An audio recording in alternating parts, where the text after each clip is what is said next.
What's good, everybody? It's BBKDRAGOON here with some awesome news. The weekly update from Bungie came out yesterday with awesome updates for our next patch we're getting next week, as well as a huge list of important fixes, quality of life buffs, all sorts of great reactions to the community concerns in future updates that are going to be hitting Destiny 2 in the near future. So I told you last week in the seasons video, now that the live team has taken over, I expect communication to improve, and boy did it ever. I'm super stoked with this. Let's talk about the patch that hits next week, however.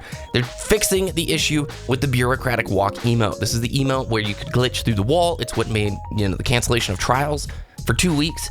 And they are also addressing the fact that when you go into a public space and you're looking for a public event, you may not find people there. It's really frustrating. You want to do the public event, but nobody's there. They're fixing that issue and allowing it to bring more people into your free roam instance on a more consistent basis. Very excited about that. For Crucible, they're addressing some of the game type concerns that we've had. Clash is now reducing the score limit to 50 from 75, making it a faster paced, more knife edge kind of a game type. They've updated the Mercy rule, allowing Mercy to activate slightly later in the match, allowing a wider range of scores to trigger it. Thank goodness. So if you're getting absolutely destroyed, it's going to end that match with a little bit more leniency. It's pretty tough to trigger a Mercy in Destiny 2. For Control, they've reduced the score limit to 90. It was 100, not a huge deal, but the one I'm most excited for, reduced influence that enemy-controlled zones exert over the spawning system. So I'm going to test this out fully and report back on the changes once I've experienced them. I have a feeling if you're holding A, B, and somebody tries to flip C, you're going to see secondary mid-map spawns being more prominent. I'll, in an upcoming video, explain how the spawning system in Destiny works. I will link actually in the description below how it worked in Destiny 1. It's fairly similar in Destiny 2. Survival, thank goodness. They are reducing the life count to 6. That's from 8. And reduce round time limit to 2 minutes, down from 3. Great, that game type is super long, super slow, and I dislike it a lot when it's in trials. Supremacy. What? Increased score to win to 70? Up from 50?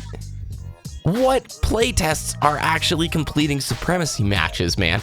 I would say like 30% of my Supremacy matches complete.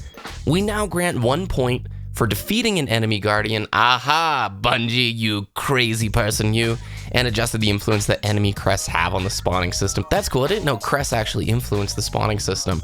So that might make for some really cool testing as well. So nice, that game type's actually going to go a lot faster if you actually get a point for taking an enemy down. That's a pretty influential change actually to the whole game type. Moving on to the stuff that I'm most excited about from the update, and that was some information from game director Christopher Barrett. You guys may remember him. He was very influential in House of Wolves and the release of Rise of Iron. And he says, hey everyone, we've been playing the game in the wild for 7 weeks, and like the Destiny experiences that have come before it, we're always thinking about where the game is heading next. We're still planning when a bunch of the improvements listed below are going to make their way into the game, but we wanted to let you know what we're up to. Here's a short list of the updates we're working on. New systems and rewards to give our most engaged players additional optional pursuits. Yes! Better incentives for players who complete challenging prestige activities. Yes! Better rewards and replay value for strikes, adventures at lost sectors. Heck yes! Private matches for the competitive community. We're targeting early 2018. Yes! Crucible tuning, like adjusted supremacy scoring and better spawning rules. That's coming next week.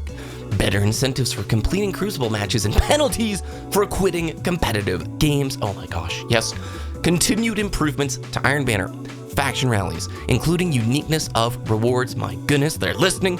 Changes to make the mod economy more interesting and impactful. Ongoing improvements to exotics, including adjustments to reduced instances of duplication. New ways to spend surplus currency and materials. We're looking at you, legendary shards, all billion of you. An emote interface that allows players to equip multiple emotes at the same time. Christopher Barrett, sir, thank you very much. This is the full comprehensive list of pretty much everything we have been talking about, criticizing, and hoping for some changes on. And you'll note in this list, there are certain features that are going live in the patch next week.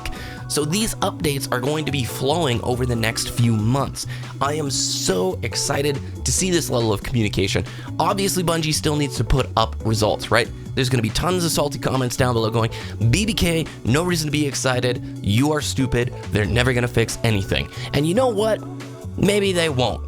But I appreciate this level of communication. I've been doing the podcast now for Destiny the Show with like 3 years running, and the number one element that Bungie suffers from is poor communication about what's next, what's in store, and response to our feedback. This is direct response to what I would say is like 98% of our feedback, community feedback and criticism of Destiny 2 over the last 7 weeks. And to see them hit every single one, I'm thrilled. I'm very, very excited, especially better incentives for players completing prestige activities. The content element of this game, there are brilliant play spaces. The strikes are great. They have so many amazing areas from the campaign that they're not utilizing in endgame activities. Bring in a horde mode, bring in survival modes, bring in all sorts of different modes where you can leverage these play spaces and just let us shoot your enemies for good rewards. Improve the incentives and you will see the community satisfaction rise dramatically. So that's going to do it for this video. I'm extremely excited. I'd love to hear what you guys have to think. I will leave the link down in the description below for this weekly update so you can check it out and read it in full. If you enjoyed this video, please thumbs it up, subscribe for more, have a good Friday, and I'll see you next time.